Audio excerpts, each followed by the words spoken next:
1,260 days of Jesus, mission of the sent ones. Because Paul is saying the following: when the Lamb of Such was not taken up here, there is a martyr here.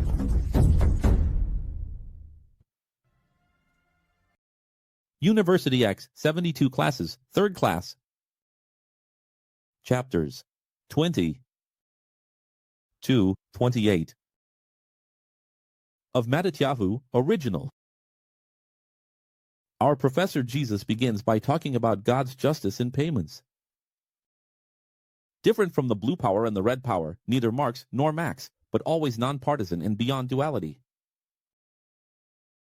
Because when he talks about the metaphor of payments, he says something that I will now elaborate on, which is the following. The text says that the employees complained because the others received the same, working less. However, the voice of the Creator says, wasn't it the contract? You can write it down, wasn't it the contract? When I hired you, wasn't it said that you would receive a denarius per day? And the answer was, justice is not based on equal value. Marxist, communist, equal for both. Justice is based on the right of the responsible one to call and hire. Justice is based on the contract. I would like everyone to write this down. Justice is based on the contract. Justice is not based on what you think.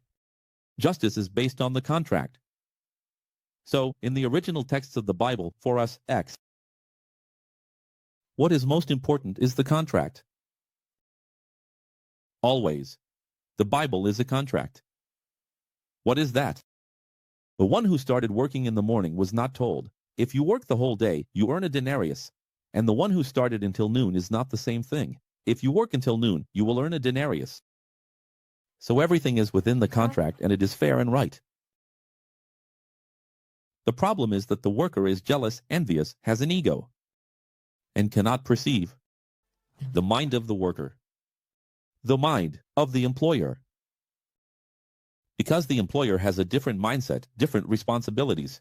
And to empathize with the employer, who is God, you have to understand that God only needs one thing, to fulfill the mission.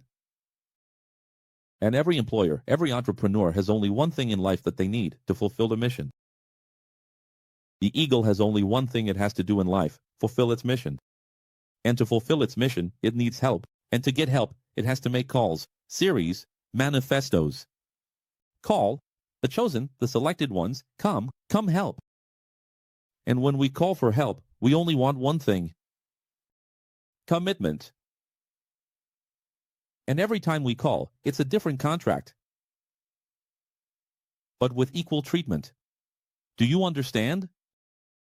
So I will treat the student who arrives in 2026 well. I will treat the student who arrives in 2030 well. 40 in the last year. And I will give them the same thing you received since 2012.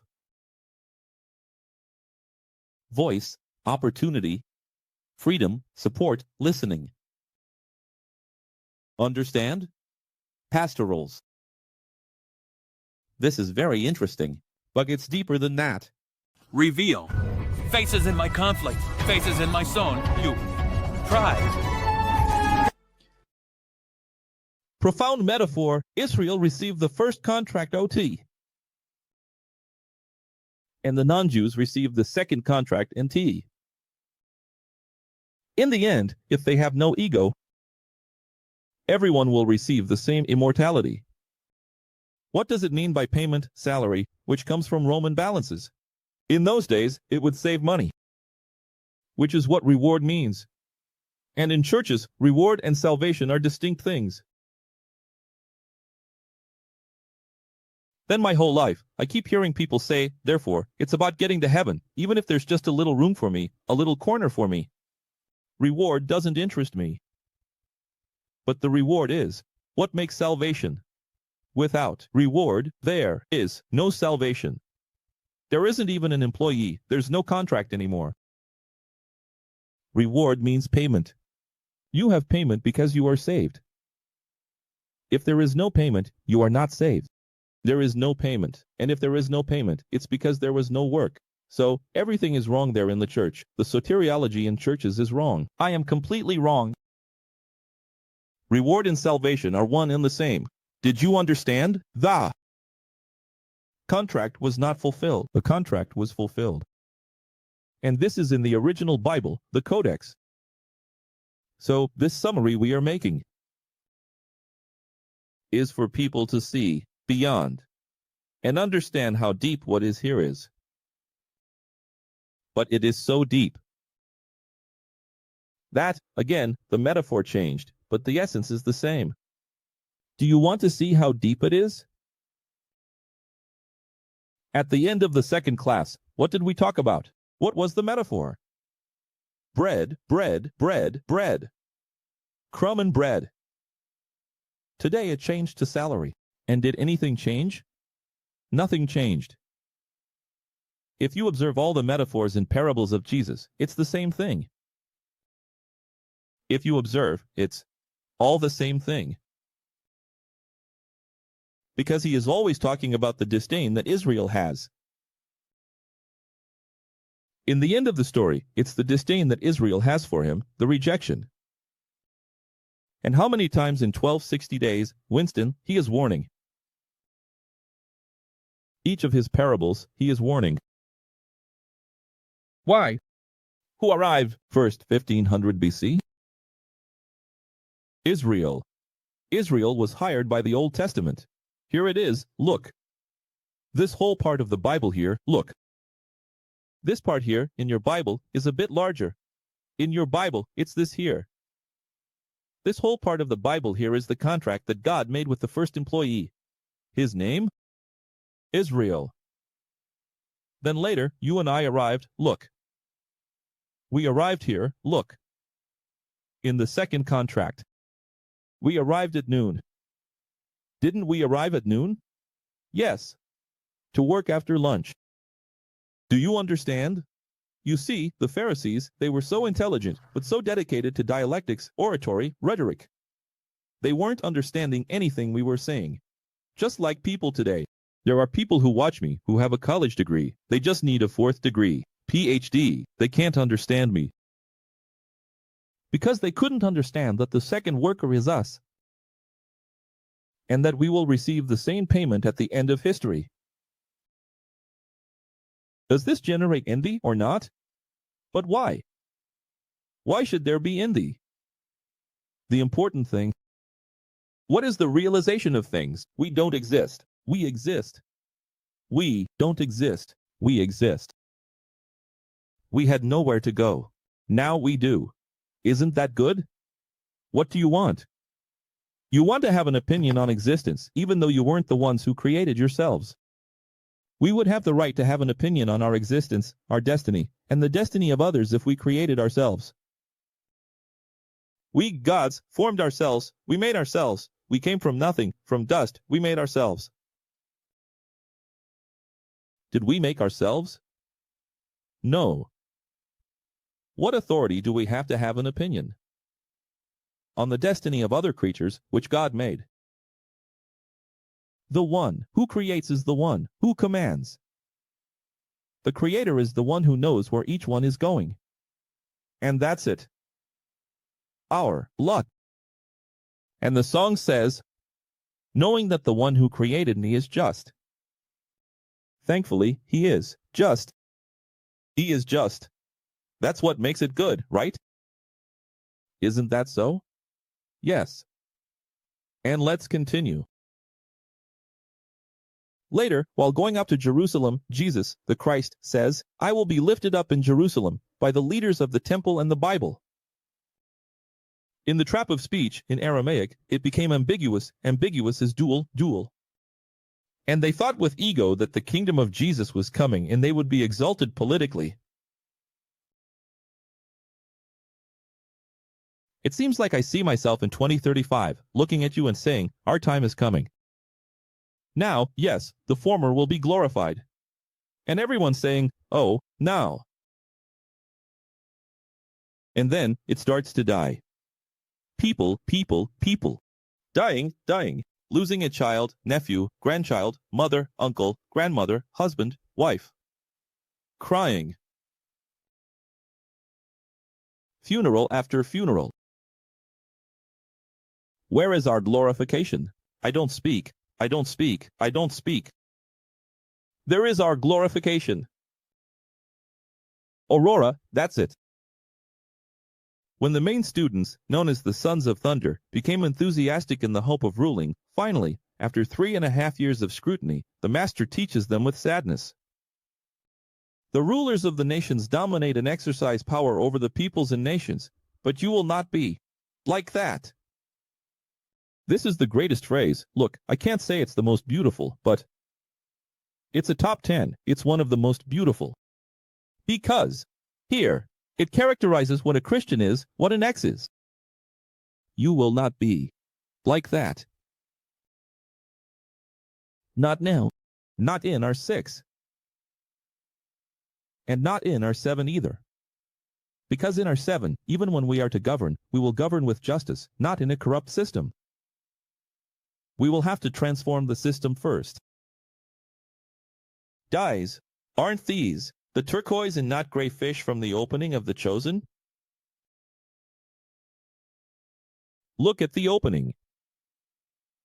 On the contrary, whoever wants power in the kingdom will have to serve here under scrutiny. And it's important because in The Chosen, this scene is interesting. Jesus becomes very upset, right? When he sees the Sons of Thunder wanting to be the best in the kingdom, thinking about thrones. Whoever wants to be among the rulers of the kingdom must be the lowest servant here. If I, who am the promised Son of Man, did not come to be served, much less should you. As they leave Jericho, Jesus heals the blind, who recognized him as the Messiah, calling him the Son of David. Chapter 21. Near Jerusalem, Jesus asks for a donkey tied up, fulfilling another Old Testament prophecy about the Messiah. A large crowd spread their cloaks on the road. Others cut branches from trees and spread them on the road. The crowd that went ahead of him and those that followed shouted, "Hosanna," remember? Hosanna, the Son of David. Who can understand this mission? Reveal. Because the students who wanted to be masters and would be in the future thought he was being exalted. And they didn't see signs of death or another interpretation. Didn't he just say he was going to be glorified? And now isn't he being glorified? Isn't everyone saying, using? Imagine the minds of these disciples saying, "That's it, there it is. He said it wasn't, but it is, of course, there you go." Everyone shouting. He's on a little donkey and not even realizing it was a donkey. The priests, rabbis, and religious leaders were jealous of his fame and the people calling him the Messiah, becoming more popular and more dangerous to the religious system. And the religious leaders? And the political leaders, sorry. The Sadducees and political and Roman leaders were worried about a military coup, a political coup that could be underway by Jesus. This here is the scenario. What you see on your screen is the scenario of the situation. The students thinking it was truly exaltation. The religious leaders were jealous and afraid. The political leaders thinking it was a coup. I mean, who understood Jesus? Delta, confused groups. What a mission, huh? And today I ask you, isn't it like that? Today? Look closely and see if it isn't like that, isn't it? If you look closely today, you will see that the religious system doesn't know what this is. Nor do they understand what we are, nor the movement of the unchurched. They understand this phenomenon. The political system doesn't understand. They are only concerned that the number of rebels might grow, because rebels are not good for the system. They want to understand what kind of rebellion this is. And even though they know that Acre doesn't have any kind of military or political coup underway, neither Caiaphas Fabio nor anyone else, they keep watching and saying, they will not have power over this mass that leaves the churches. Because the mass that leaves the churches is free, it's reactionary. And reactionism is rebellion. In other words, look how interesting.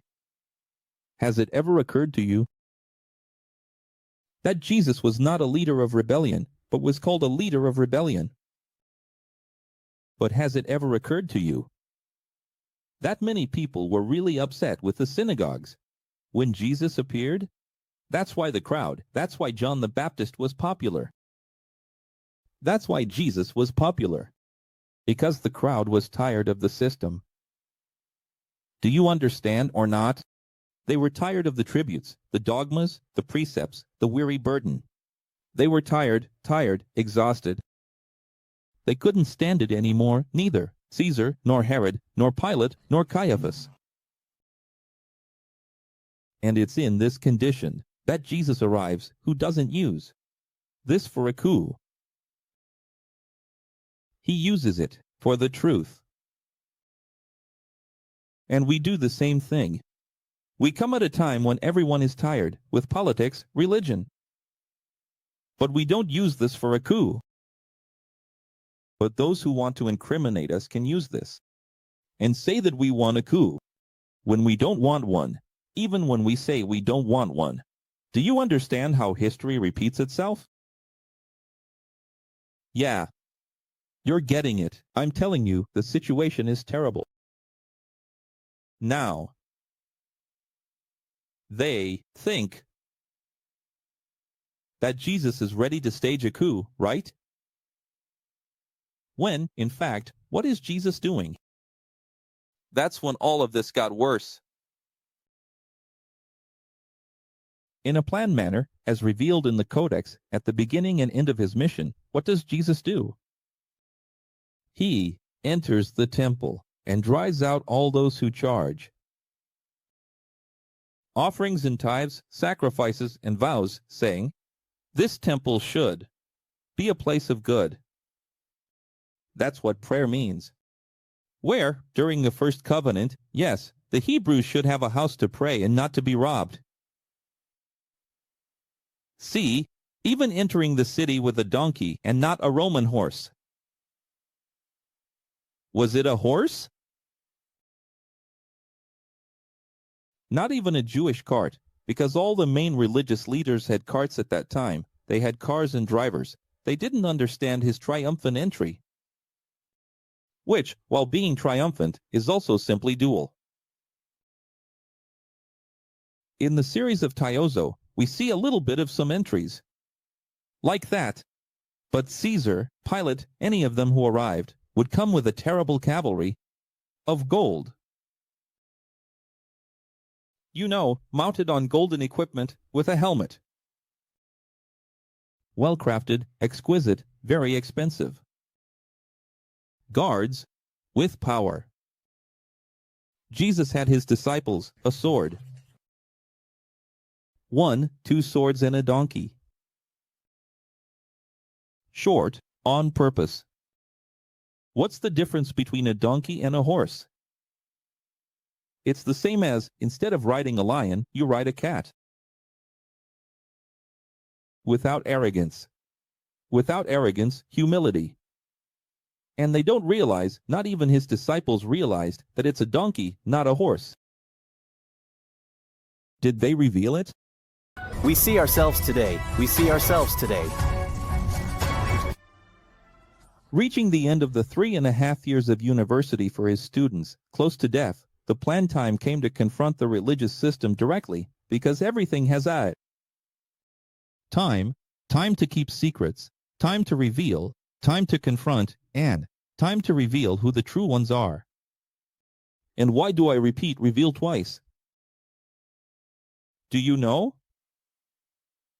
Because there is a time to reveal the truth and a time to reveal the people. And in the last 3.5 years, he is bringing the truth to the surface, to the light, the truth of who he is, the truth of what he came to do. and the truth of who was who there. Because the truth of each one was also revealed. Do you understand? They are distinct truths. Sometime after the hatred, the Pharisees, and the fame of what happened on that great day, the greatest confrontation of Jesus with the religious system, our Master returns to the temple to teach.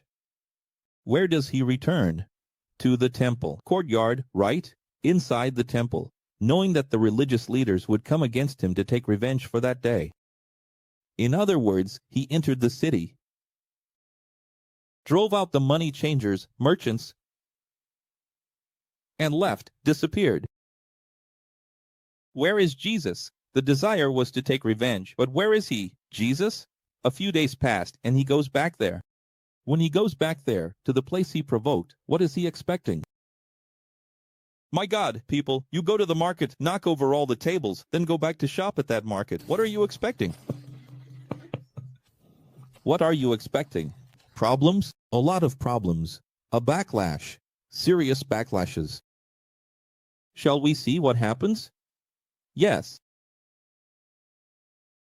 They approached Jesus teaching. He was teaching in the temple courtyard, and they asked, "With what authority do you enter the holy city on a donkey, then overturn the tables of those organizing the offerings of the house of God? Who do you think you are to do all this?"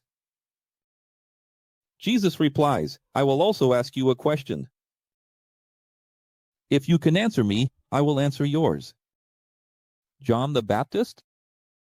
Did he receive authority from God? Or from you?" And so, Jesus silenced the Bible leaders because they thought, if we say from God, we will have to believe in John the Baptist. If we say from the system, we are the ones who consecrated him, and most people consider John a prophet. So they answered, "We don't know." And Jesus concluded, "Since you were not able to answer me, I am also not able, I will not answer." But what is wisdom? You see, wisdom is not just oratory. It's not just knowing how to speak. It's knowing the culture, knowing the enemies, knowing what the people who protect you think. Because before you open your mouth in a square, a new cycle. Let's zoom in here on the schools. A new cycle on the street, like Jesus. Yes. Before going to the square, to the market, to the mall, the first thing you need to know is what the people think. The people have to be your ally. Jesus always worked with the people by his side. Silvio Santos knew this. And that's how it works, because Silvio Santos managed to be popular with his humble way, something that Akel is not. Akel is. But like this, it's interesting because Jesus is like this. He starts off popular, humble, as the people like the people, I don't know, because he needs the people. But then he reveals himself. And when he reveals himself, do you know what happens? He is abandoned. Then everyone says that Jesus was abandoned. Jesus was abandoned because he revealed himself. You see that everyone reveals themselves, even Jesus? Everyone reveals themselves. Intentions reveal themselves. But John the Baptist, no, John the Baptist was never popular. He ended up being popular because it was a time of such misfortune. People were so tired of synagogues, tired and burdened. Burdened. Then John the Baptist appeared. It was a difference. It was something different. And who would have anything against him? Stole what? Poor guy, he lived in the desert. John the Baptist was popular, in a way, not because he was pleasant or friendly, as he wasn't friendly at all, but because he was very simple. And people love a simple person. Here in Brazil, there's this saying that I only subscribe to his channel. I'm not talking to you. I only subscribe to his channel. I'll just start following it as if it were mine.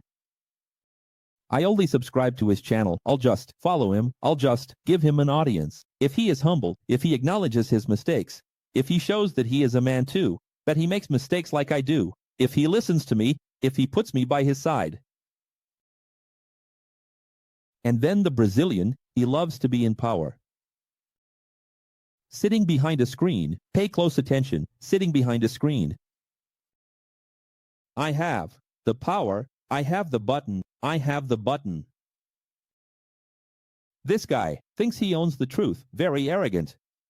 I'm not going to press the button. Oh, this one, yes, he's saying he doesn't know everything, that there are things he needs to learn.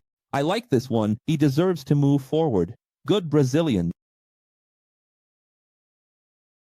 So, there's that. And Jesus did that. And he did it well. But now, it's over, right? The time is coming to say what needs to be said.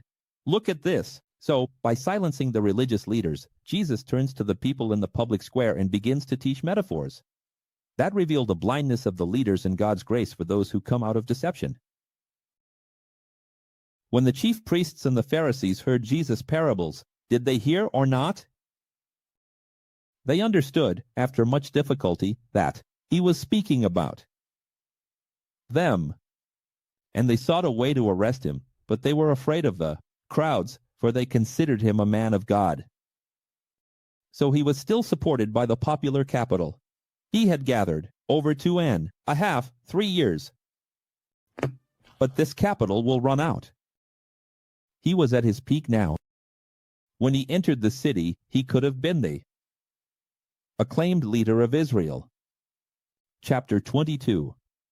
Then the Pharisees went out and began to plot a way to trap him in his own words, sending their disciples to him along with the Herodians, who said to him, Teacher.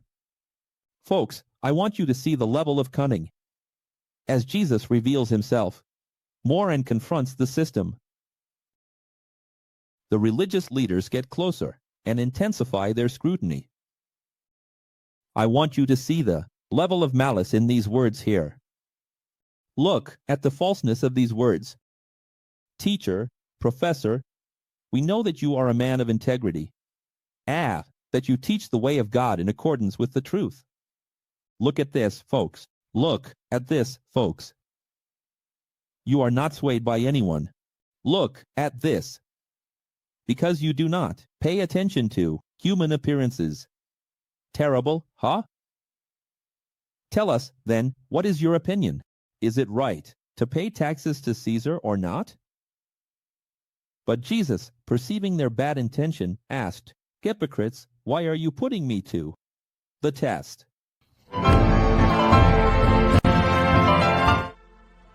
What? Jesus so rude.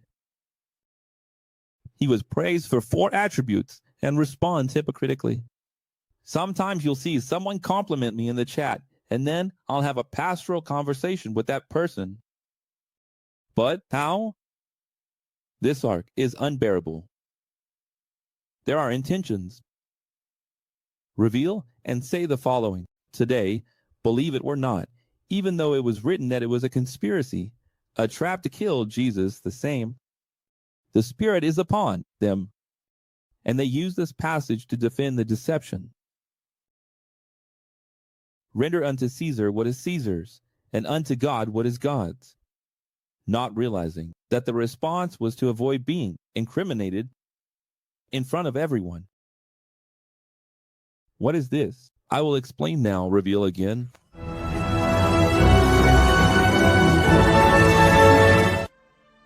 The great maxim of true semantic hermeneutics and original exegesis is always never forget who is being spoken to. Write it down, recipient. Not everything is for us, but always the essence, the spirit of the text, that indeed is for everyone. What is this? The churches love it. Render unto Caesar means to Caesar is God and wants from God. To mention tithing, offering, to say that you have to obey the work, help the work of God, obey the church, the pastor, the priest. In fact, it's just a text recorded by Matthew about what happened there in the life of Jesus. At a time when dangerous religious leaders even brought the Herodians. Did you notice at the beginning or not? They brought the Herodians, meaning they brought people to be witnesses of the crime, to arrest him right there. Depending on how he answered, he would already be arrested, right there.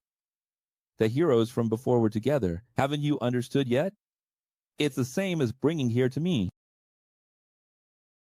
3 journalists from 3 networks. I'm in a square here. 3 journalists from 3 networks. An auditor from the Federal Revenue, a technician from the Federal Revenue, plus 2 from the Public Prosecutor's Office, you understand? 1 from the Federal Attorney's Office. And then one of those most important pastors you know in Brazil asks me, so, Aquio, answer me about the taxes. Do you understand or not? Depending on how I answer, I go this way or that way. And what does Jesus answer? He had to answer, give God what is God's, to Caesar what is Caesar's. It was the only way. And what do churches do today in the same spirit? They use this text, saying it's the word of Jesus. The word of Jesus. Under what circumstances? In what context? The word of Jesus? You see, the Bible is sacred. Everything in the Bible is sacred. So Jesus spoke. It's sacred. This here, the word of God. But the word of God, under what circumstances? God here is like Jesus. God here is incarnated in Jesus. God here is as a man, and as a Jewish man, and as a man under the laws of Israel and Rome. A citizen who needs to obey laws, otherwise he will be imprisoned. People don't understand this. This is not the God who is up there in the heavens, who commands everything and does what he wants, because he is sovereign and powerful. No, here it's a man, a citizen. He had to respect the security measure. Respecting the security measure. He has a mission to fulfill. Isn't that right? Do you see the great misfortune? And the churches use it. It's here. It's in the Bible. It really is in the Bible. But what is the spirit? What is the essence? On that same day, the Sadducees also tried to make him heir and commit a crime publicly by asking about marriage and resurrection, which, in fact, Matthew himself says, is the greatest trap ever made among all the questions they asked. Every time they tried to test him, this was the worst. Because worse than the question about taxes is the question about resurrection. A man married to so many women, which one will resurrect with him? Or with whom will he be married eternally? Look at the size of the problem. Because there was an entire cultural issue.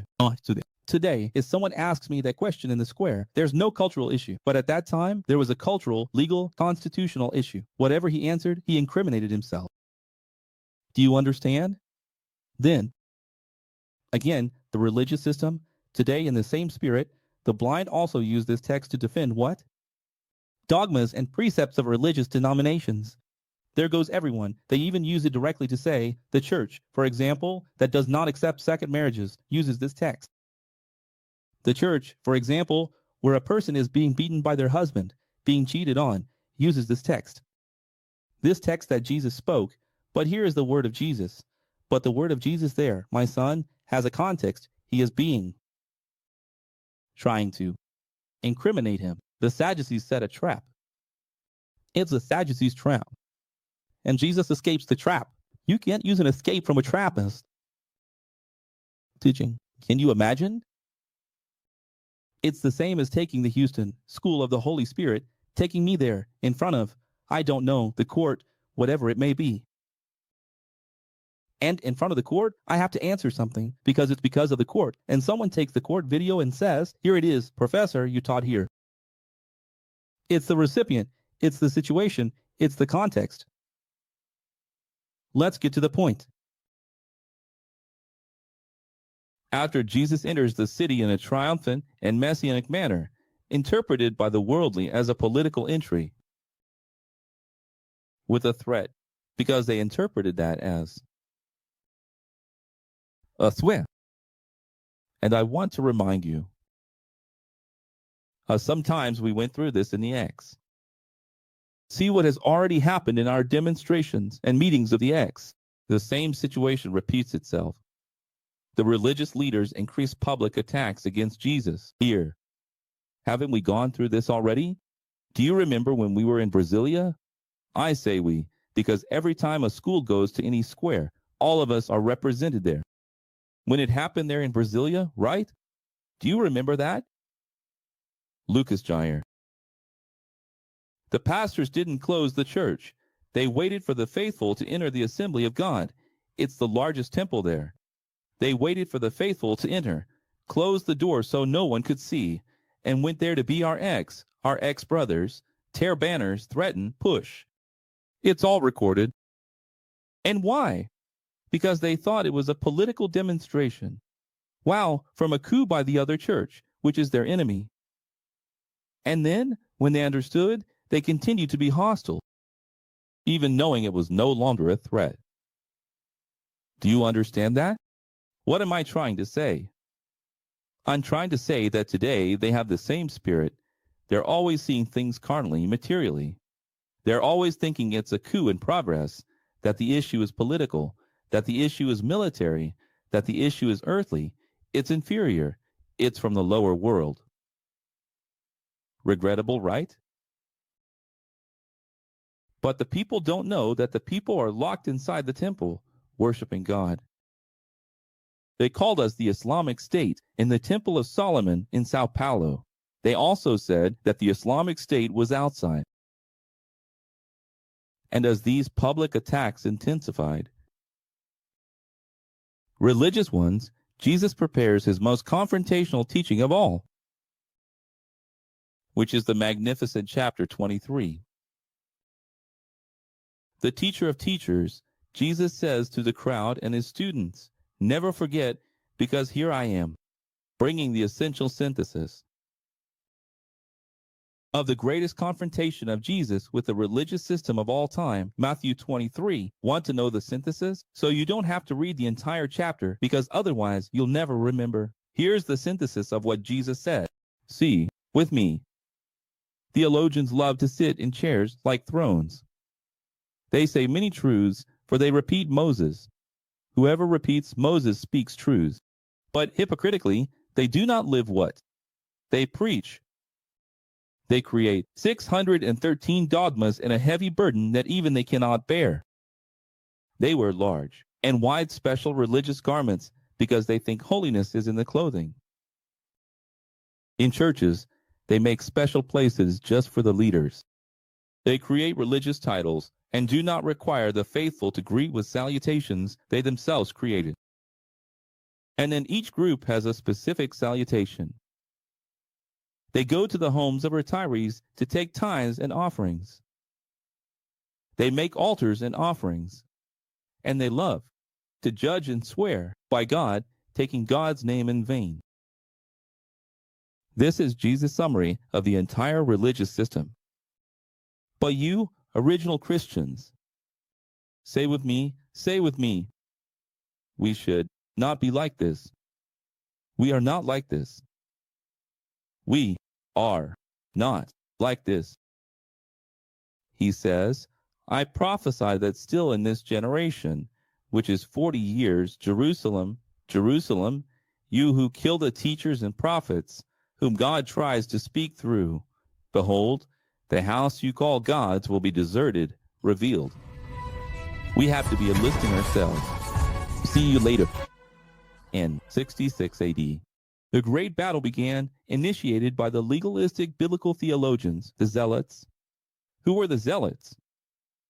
The most ascetic, the most biblical of that time, who preached the use of weapons, Bible, and weapons, buying and selling weapons to fight and conquer the nation through the force of blood.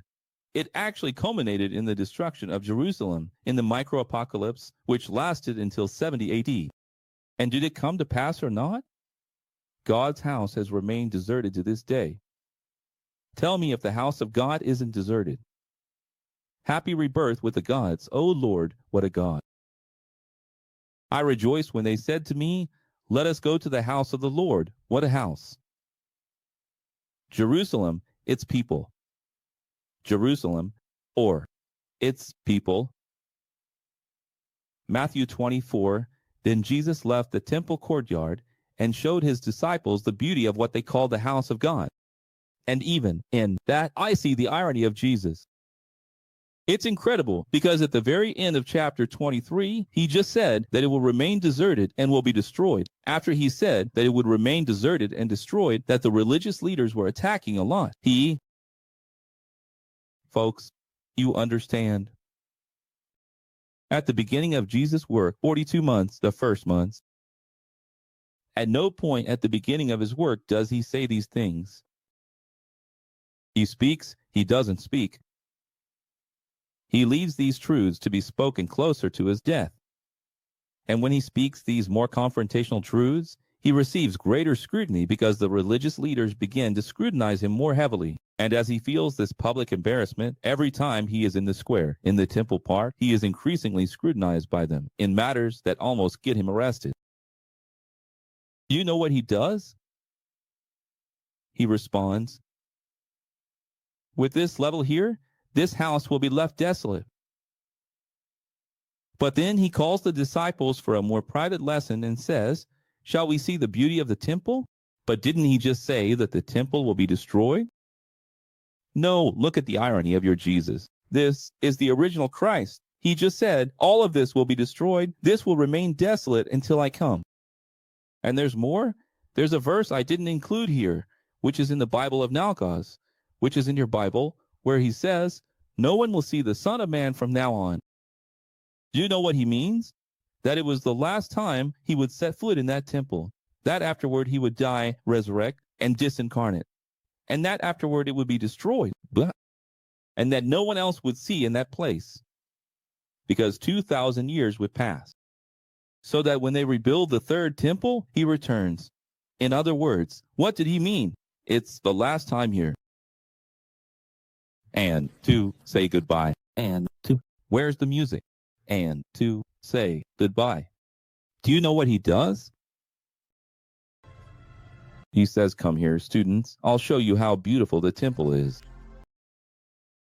But do you know how your pastor teaches you? I know. Your pastor, your rabbi, your priest teaches you like this. Jesus supported the temple. We have to go to church. The temple is the house of the Lord because Jesus even thought it was beautiful. But read the end of the text of chapter 23 and the beginning of 24 and you will understand. He just predicted the destruction. And after predicting the destruction, what does he do? He says, look at the beauty of this house. Look at this marble floor. All these stones, called sacred, will be torn down. But it's interesting that, when he shows the wall, the ceiling, the floor, he waits for the disciples to say something. And when the disciples speak, and this white marble. When he saw the reaction, he said, exactly. All these sacred stones will be torn down. The disciples were horrified, wanting to know when. What do you mean? And we will see this when we get to Luke 21. And mark the 13 references, homologous passages, because we will leave this diagram for later. Everything the text says about the micro and macro apocalypse, which will still come before Kingdom 7, part of the religious system, is understood as the privilege of the secret rapture, which they call the rapture. Matthew 25, Jesus speaks in a metaphor that half would be lost, right? 2 will be in the field. Isn't that so? Yes. Jesus speaks in a metaphor that half would be lost, and in the parable of the brides, it also refers to half. However, in the micro-apocalypse, as Zechariah said, 66.6% of the religious were massacred from 66 to 70. 2 incredible observations that I have never mentioned. The first one is how much. Every prophecy and prediction is hyperbolic. So they will die on the 13th. Oh, they didn't die on the 13th. They don't understand the hyperbole. Jesus said, not one stone will be left, because all the stones will fall. There will be stone upon stone. But you go there, there's the Wailing Wall. So it doesn't fulfill exactly. The meaning is, it will become useless. The stone upon stone is not literal. It's to render the temple useless. Understand? And here, when he says, 2 will be in the field, 1 will be taken, the other will be left. And then he talks about 10 brides, 5 wise, 5 foolish. Isn't that half? Isn't that 50%? But he is wrong because historical data shows that the war, which took place from 66 to 70, decimated 66% of the Jews, religious, and not 50%. So, because of this, Jesus was wrong. It's because every prophecy is hyperbolic. And sometimes it's hyperbolic on the downside. See, he wasn't hyperbolic on the upside. He was off by 16 percentage points, but the Bible never intended to be exact. No prophecy is meant to be exact. But when he says of this generation, it almost doesn't come true. 37 years later, at the limit, it happened. But it happened. Do you understand? So, you have to understand the essence, even, of prophecies. Because even prophecy and prediction have an essence.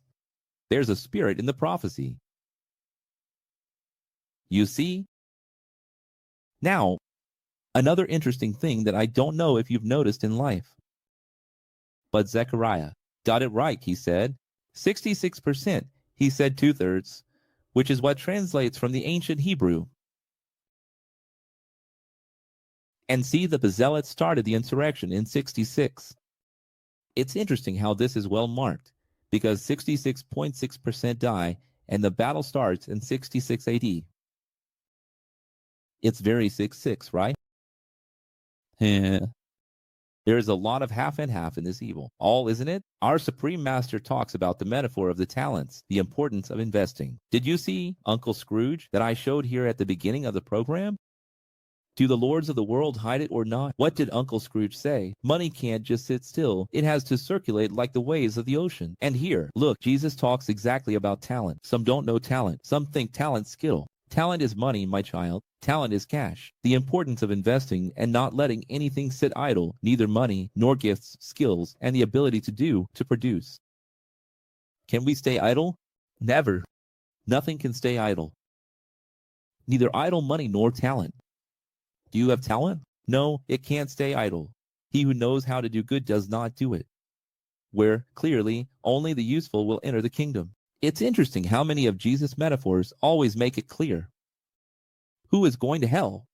The sinner, the adulterer, the shameless scoundrel who only thinks about sex. The drunkard, the smoker, the drug addict. That's not the word. That's not the topic. This doesn't mean the drunkard is right. No, not at all. But that's not the topic. The topic is the useful and the useless. It's not about whether you obey the church, the pastor, whether you give tithes, make offerings, do this or that, or if you're ascetic. Oh, I'm not going to have pleasure for 50 days in the name of Jesus. I'm married and I'm going to go without being with my wife for 2 years in the name of Jesus. There's none of that. Here, what we have is useful, useless. Who is bound and cast into outer darkness? The useless one. The one who doesn't produce, who doesn't do.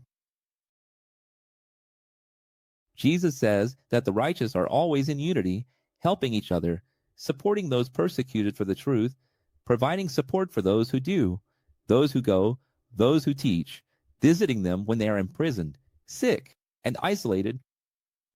This is very important. It's that text there, of course. I brought it in a different way because I don't want to keep repeating myself. But you know when I was naked, when I was imprisoned, when I was sick, when you visited me in prison, when you visited me in the hospital, when you clothed me when I was without clothes, naked, and when I was hungry and thirsty. Every time you did this, they are the little ones. But do you know what context this is in? Right after he talks about the talents, when he talks about usefulness, then he says you should be useful. Among yourselves, he is preparing a body of usefulness. And there are people who don't understand this here and will understand now. Let's go reveal. But today they visit criminals as if they were the prisoners, turning them into pastors. One thing is a child, a teenager, who was born into crime in the outskirts and didn't know. That one, yes, has a permanent metanoia. Another thing is conscious, deliberate criminals transformed into Bible leaders afterwards. And they continue being criminals now in the name of God. The prisoners in the text are not those prisoners you know, who taught you everything wrong. They are the ones who teach the truth. The sick are those who used to help or teach and are now sick. Do you know who Jesus is referring to? To Mary, mother of Mark, who tomorrow, after so many times making lunch, dinner for the disciples, and so many times helping, preparing their clothes for the journey, will be sick. And this woman cannot be abandoned. After she has done so much, she must be taken care of. That's what they are saying. One of the disciples was imprisoned, or someone was imprisoned simply because they were a relative of a disciple, of an apostle, of a sent teacher, of a sent professor. Since an apostle is a teacher, a sent one, this person must be visited, supported, they must be taken care of. You know, send a lawyer, go there, pay bail, support her, make sure she's safe, see if she needs anything to wear, to eat. Don't leave her unsupported, don't abandon her. That's what Jesus is teaching, and not criminals. And not going into hospitals, helping those you don't even know, and saying, here it is, my soul is cleansed. With the blood from the cross, all my sins are forgiven because I did charity. Do you understand? So it's sad, isn't it? Is it sad or not? Is it?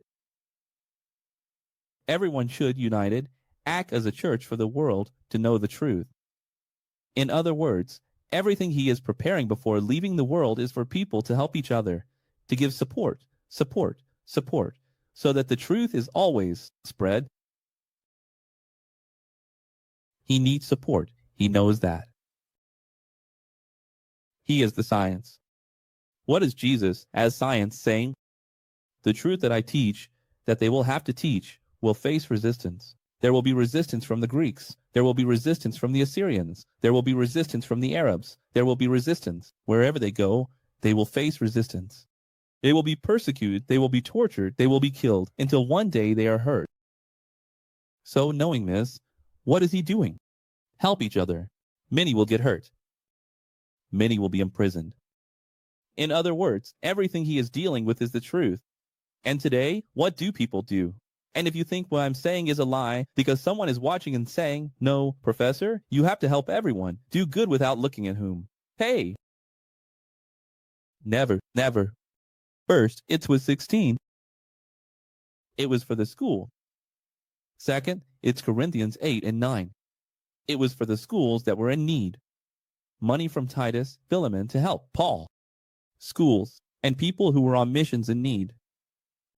Jesus himself was helped by these people. How do you think Jesus dressed? 8. Traveled with 72 disciples and more families. In this way, like this. Understand? Not helping people. But today there's a discussion. It's funny that even people on the right, who say they are on the right, have this mindset, which is actually a leftist mindset. This politically correct mindset today is a Marxist mindset. This kind of thinking, you don't have to do good to just anyone. What? Is it now? Only among the X's?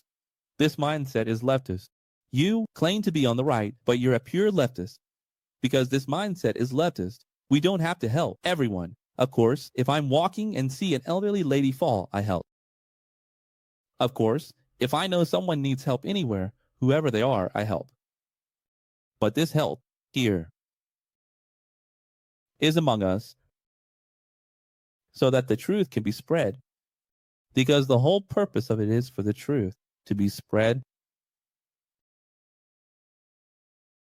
For the body, right? It's for the body. What would be the point of Jesus saying, go out and do anything and be a better human being? Then there would never have been a mission or meaning or incorporation or anything. In fact, the knowledge of the truth wouldn't have even reached us because it would have died out at some point. Isn't that right? In fact, what makes, and there's more, I dare say what makes Christianity so powerful and strong in the world, even if it's wrong, is thanks to this. Even if they understand it wrong, it's thanks to this. Why do you see that Buddhism is much weaker than Christianity? Buddhism is very strong on the other side of the world, Professor. Buddhism is weak in itself. Weak, what I mean is, it's philosophical, but it doesn't have a corporation. You don't see Buddhist missionaries reaching out to you. And exactly because Buddha preached more about this. The evolution of each person and each one's freedom, what's in the heart. Do it when you can, do it when you're able. You who are serving Jesus this way, go serve Buddha, because Jesus isn't like that. It's when you can. When I can, I join. When I can, I do. When I can, I help. So serve Buddha, my child. Buddha is like that. Jesus isn't like that. Jesus is corporation, is order. And let's go further. All the help and love for the work of God, which is not a temple, nor an ecclesiastical enterprise, but those who teach the truth. What work of God are we talking about? Matthew 26, having said these things, Jesus said to his disciples, "As you know, we are 2 days away from Passover, and the Son of Man will be handed over to be crucified." At that time, the chief priests and the religious idols of the people gathered. They met at the palace of the high priest, whose name was Caiaphas, and together they plotted to arrest Jesus by treachery and kill him.